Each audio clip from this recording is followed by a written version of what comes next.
पत्रकार परिषदेला उपस्थित सर्व सन्माननीय जबाबदार पत्रकार बांधवांचं मी मनपूर्वक स्वागत करतो।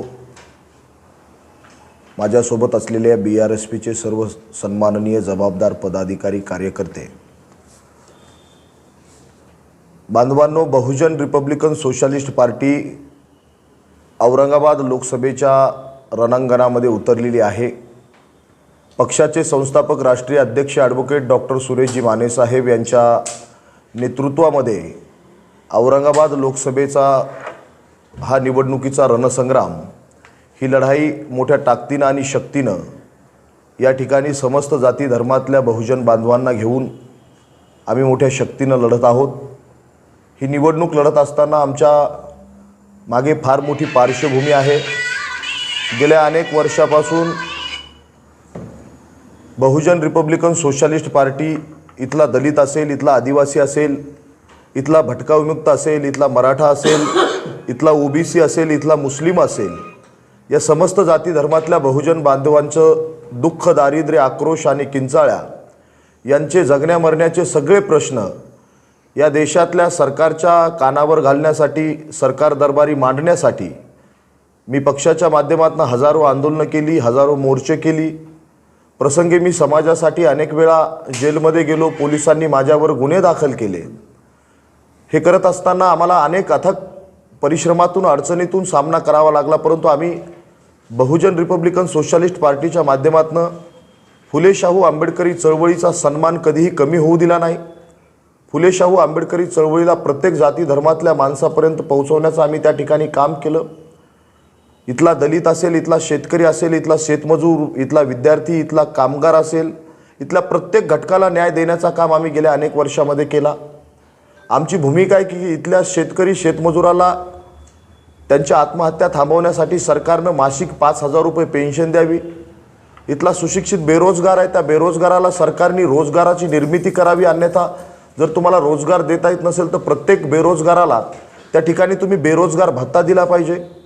त्याचबरोबर या महाराष्ट्रात आणि देशामध्ये हजारो असे गायरानधारक आहेत, ज्यांनी गायरान असेल, वनजमीन असेल, वहिवाटी जमीन असेल, कास्तकार जमिनी असतील, या सगळ्या जमिनीवर ज्या आमच्या भूमिहीन दलित, आदिवासी, मराठा समाजांनी, मुस्लिम समाजांनी अतिक्रमण करून त्या ठिकाणी राहतात, आपल्या परिवाराचा उदरनिर्वाह करतात, अशा लाखो गायरानधारकांना सरकारने त्यांच्या मालकीच्या हक्काचे सातबारे द्यावेत, ही देखील आमची भूमिका आहे।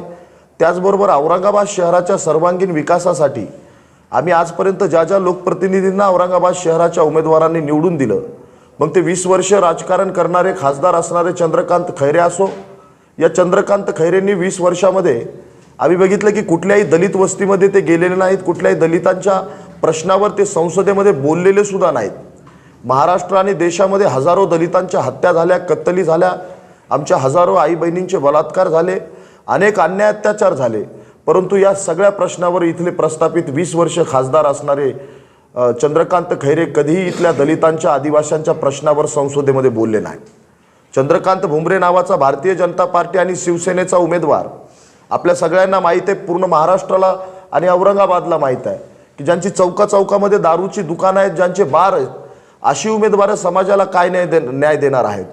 ज्या दारूमुळे हजारो समाजाचे कुटुंब उद्ध्वस्त झाले, हजारो आमच्या आई बहिणी, लेकी बाळी आमच्या उद्ध्वस्त झाल्या, ज्या रस्त्यावर आल्या, अशी दारू विकणारे उमेदवार या शहराचा विकास करणार आहेत का? गेल्या 5 वर्षामध्ये ज्या इम्तियाज जलीलांना इथल्या दलित मुसलमानांनी एकत्र येऊन निवडून दिलं, मी समाजाला असा प्रश्न विचारतो की या 5 वर्षात इम्तियाज जलीलांनी असं कोणतं काम केलं ज्यांना तुम्ही त्या कामामुळे पुन्हा या ठिकाणी मतदान करणार आहात? असं कुठलं एकही काम नाही ज्यामध्ये इम्तियाज जलीलांनी एखादं समाजाच्या उपयोगाचं मोठं असं एखादं सार्वजनिक काम केलेलं आहे, असं आम्हाला कुठं दिसत नाही। त्याचबरोबर वंचित बहुजन आघाडीचे अफसर खान यांच्या संदर्भातही त्यांची सगळी जी काही माहिती आहे ती सगळी मीडियासमोर आहे, समाजासमोर आहे, ज्यांचे अनेक ठिकाणी पत्त्यांचे क्लब्स आहेत, अनेक 2 नंबरचे व्यवसाय आहेत। ही सगळी उमेदवारं या इथल्या समाजाला, इथल्या दलित आदिवासी लोकांना त्यांचं दुःख, दारिद्र्य, आक्रोश आणि किंचाळ्या कधी सरकारच्या दरबारी मांडणार आहेत का? कारण या लोकांना, या प्रस्थापित लोकांना गोरगरिबांचे, बहुजनांचे, दलित आदिवासींचे, आमच्या मुस्लिम समाजाचे प्रश्न माहीत नाहीत। आणि म्हणून अफसर खान हे वंचित नसून अफसर खान हे प्रस्थापित आहेत.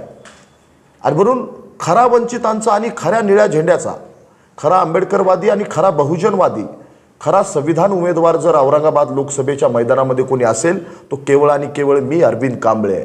आणि म्हणून मी या माध्यमातून समस्त जाती धर्मातल्या बांधवांना हा आव्हान करतोय की आपल्या औरंगाबाद शहराच्या सर्वांगीण विकासासाठी आजपर्यंत या धर्माच्या ठेकेदारांनी, लोकप्रतिनिधींनी या शहराला जाळण्याचं काम केलेलं आहे, शहराला उद्ध्वस्त करण्याचं काम केलेलं आहे.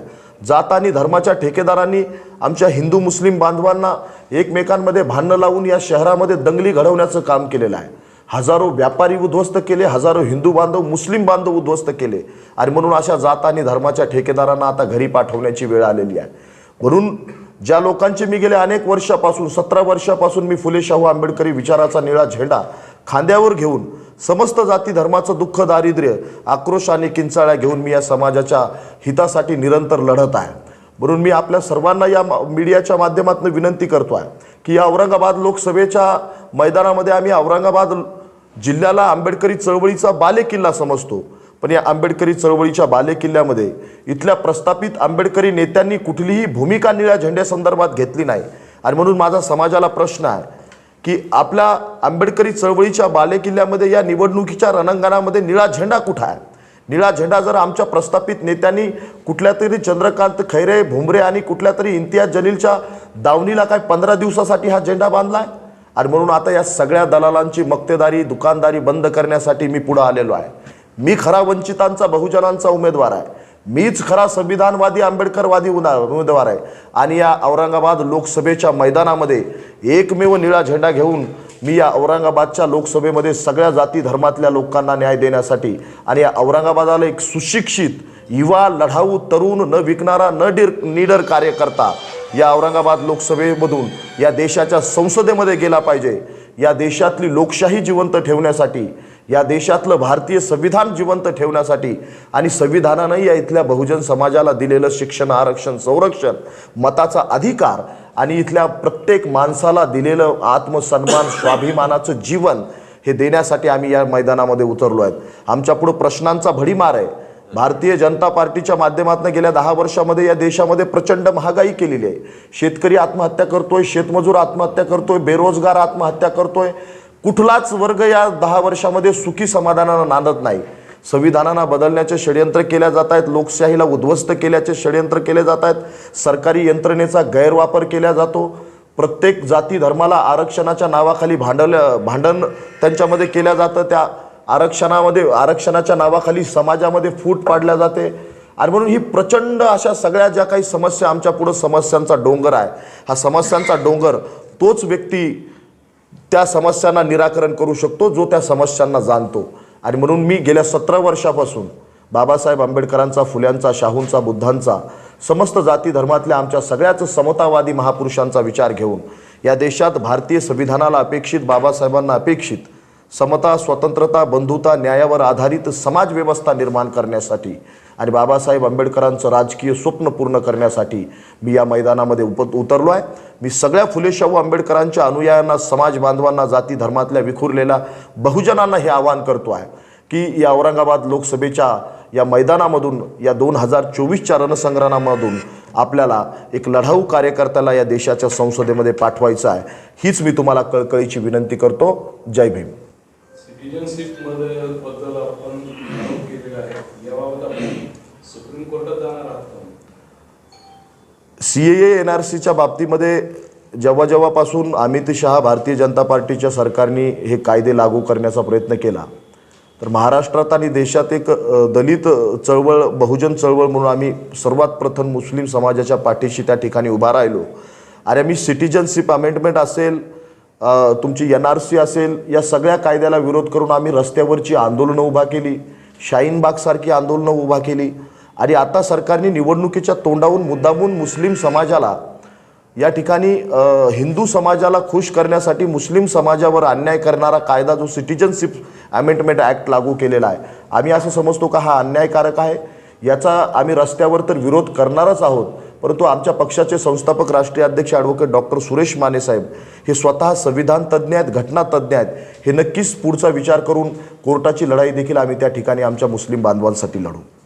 तुमचा निवडणुकीचा मुख्य राजीनामा आपला जाहीरनामा काय असणार?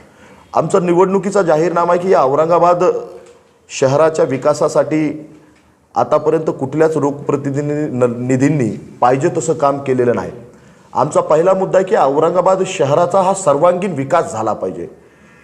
सगळ्या अंगांनी तो विकास त्या ठिकाणी झाला पाहिजे. आणि इथल्या औरंगाबादच्या या भूमीमध्ये IT पार्कची निर्मिती झाली पाहिजे.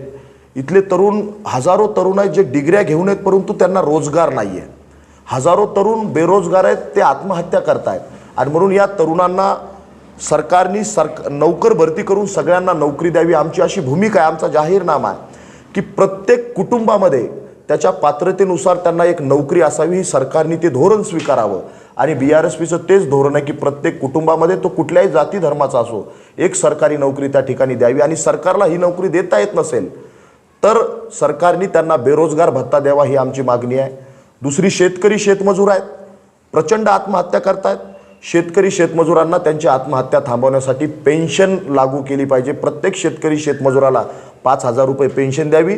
आणि इथल्या प्रत्येक शेतकऱ्याला मोफत वीज दिली पाहिजे, मोफत पाणी दिली पाहिजे. हे देखील आमचं जाहीरनामा आहे. दुसरं, भीमा कोरेगावच्या दंगलीमध्ये निषेध करत असताना हजारो दलित बांधवांवर, जवळपास 18,000 तरुणांवर आणि सर्वांगीण सगळ्या 35,000 केसेस इथल्या आमच्या दलित बांधवांवर इथल्या भारतीय जनता पार्टीच्या सरकारने त्या खोट्या केसेस लावल्या. या सगळ्या केसेस मागे घेण्यासाठी सरकारनं पावलं उचलावी. त्यासाठी आम्ही देखील संसदेमध्ये आवाज उचलणार आहोत. ती रस्त्याची लढाई देखील आम्ही लढत आहोत आणि न्यायालयीन लढाई देखील आम्ही लढत आहोत. ही देखील आमची त्या ठिकाणी भूमिका, आमचा जाहीरनामा आहे. केलेला आहे का 2014 नंतर महागाई, बेरोजगारी आणि शेतकऱ्यांच्या आत्महत्या वाढल्या. सरकार आल्यापासून इतर काँग्रेसच्या सरकारमध्ये पण होतं. काँग्रेसच्या सरकारमध्ये होतं परंतु ते दुपटीनं वाढण्याचं काम भारतीय जनता पार्टीच्या सरकारमध्ये झालं आहे. काँग्रेस काय आमचा मित्रपक्ष नाही. आम्ही काँग्रेस आणि भारतीय जनता पार्टी हे दोन्ही एकाच सिक्क्याचे पैलू आहेत. कांशीरामजी म्हणायचे की काँग्रेस अगर सापनाथ है तो BJP नागनाथ है. म्हणून काँग्रेस, BJP ही सगळ्या देशाची दुश्मन आहे असं आमचं म्हणणं आहे. BRSP राज्यामध्ये किती जागा लढवतात आणि प्रचाराला उद्या एक दिवस असताना मानेसाहेब प्रचाराला का नाही? उद्या संध्याकाळी मानेसाहेबांची प्रियदर्शनी इंदिरानगरमध्ये सभा आहे. ॲक्च्युली आजच ती सभा होती आणि प्रेस कॉन्फरन्सलाही साहेब उपस्थित राहणार होते. परंतु काही तांत्रिक अडचण निर्माण झाल्यामुळे त्यांना मुंबईला थांबावं लागलं. तर मानेसाहेब एकतर आज संध्याकाळी किंवा उद्या सकाळपर्यंत पोहोचतील आणि उद्या संध्याकाळी प्रियदर्शनी इंदिरानगर येथे जाहीर सभा आहे. राज्यात आम्ही जवळपास 25 जागा लढत आहोत. विदर्भामध्ये एक 7-8 जागा आहेत. पश्चिम महाराष्ट्रामध्ये एक 4-5 जागा आहेत. मुंबई विभागामध्ये एक 6 जागा आहेत आणि मराठवाड्यामध्ये 3 जागा आहेत. पश्चिम महाराष्ट्रामध्ये एक 2-3 जागा आहेत. अशा जवळपास 25 जागा आम्ही लढत आहोत. मराठवाड्यामध्ये औरंगाबाद लोकसभा आहे, जालना लोकसभा आणि बीड लोकसभा आहे. आपण आता सांगितलं का बाबा बाबासाहेब आणि आंबेडकर चळवळीचा निळा झेंडा घेऊन एकटा चालतो. प्रकाश आंबेडकर असतील, प्रकाश आंबेडकर वंचित बहुजन आघाडीच्या स्वरूपाने निवडणूक लढतात. प्रकाश आंबेडकरांनी जो उमेदवार आता दिलेला आहे तो समाजाला मान्य नाही. मी ग्रामीण भागामध्ये हजारो ग्रामीण खेडेगावामध्ये गेलो, शहरातल्या प्रत्येक वार्डामध्ये गेलो. आंबेडकरी समाजाचा सूर आहे की हा उमेदवार आम्हाला मान्य नाही, कारण उमेदवाराची प्रतिमा नाही, उमेदवाराचं इथल्या समाजासाठी किंवा वंचित समूहासाठी कुठलं काम नाही आणि मुळात हाच उमेदवार वंचित नाही. वंचित बहुजन आघाडीने एखाद्या वंचित समाजातला, दलित समाजातला, आदिवासी समाजातला किंवा आमच्या मुस्लिम समाजातला गरीब एखादा उमेदवार दिला असता तरी आम्हाला चाललं असतं. परंतु जे वंचितच नाहीत आणि तुम्ही त्यांना वंचितचं तिकीट देता, तर हे समाजानं मागच्या वेळेस स्वीकारलं होतं परंतु यावेळेस समाज ते स्वीकारणार नाही. समाज बाळासाहेब आंबेडकरांच्या आदेशाला देखील यावेळी धुडकावणार आहे. मी हे जाहीरपणे सांगतो आहे. निळा झेंडा घेऊन सनी बाबासाहेबांचे विचार घेऊन सनी रामदास आठवलेही आहेत, केंद्रीय मंत्री आहेत. तसे तर बरेचसे पक्ष आहेत परंतु ते जातीवाद्यांच्या दावणीला बांधलेले आहेत. बाबासाहेब आंबेडकरांचा विचार हा स्वाभिमानाचा विचार आहे. बाबासाहेब आंबेडकरांचा विचार हा लढाईचा, आत्मसन्मानाचा विचार आहे आणि स्वाभिमान गहाण ठेवून बाबासाहेबांचा विचार मी चालवतोय हे म्हणणं कदापि त्या ठिकाणी ज्याला काय म्हणतात ग्राह्य धरल्या जाणार नाही किंवा तसं होऊ शकत नाही. किंवा रामदास आठवले हे भारतीय जनता पार्टीच्या सोबत आहेत आणि रामदास आठवले आम्ही असं मानतो की ते दाखवत जरी असले की मी बाबासाहेबांच्या विचाराचा आहे, परंतु तसं मुळात नाही. ते बाबासाहेब आंबेडकरांच्या चळवळीच्या विरोधात काम करतात असं आमचं म्हणणं आहे. जनतेने तुमच्यावर विश्वास टाकला, तुम्हाला निवडून दिल्यानंतर तुम्ही कोणाला सहकार्य करणार लोकसभेत? जनतेनं मला निवडून दिल्यानंतर मी जे समतावादी विचारधारेची माणसं आहेत, जे फुले शाहू आंबेडकरांच्या विचाराला, या भारतीय संविधानाला मानतात, ज्या पक्षाचा भारतीय संविधान हाच अजेंडा आहे, कारण भारतीय संविधान हाच आमचा जाहीरनामा आहे असं आम्ही अनेक वेळा सांगत असतो आणि तो आमचा आहेच. जे जे भारतीय संविधानाला मानतात, भारतीय संविधानाची 100% अंमलबजावणी करण्यासाठी जो पक्ष समोर येईल आम्ही त्यांच्यासोबत त्या ठिकाणी राहण्याचा प्रयत्न करू.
Thank you.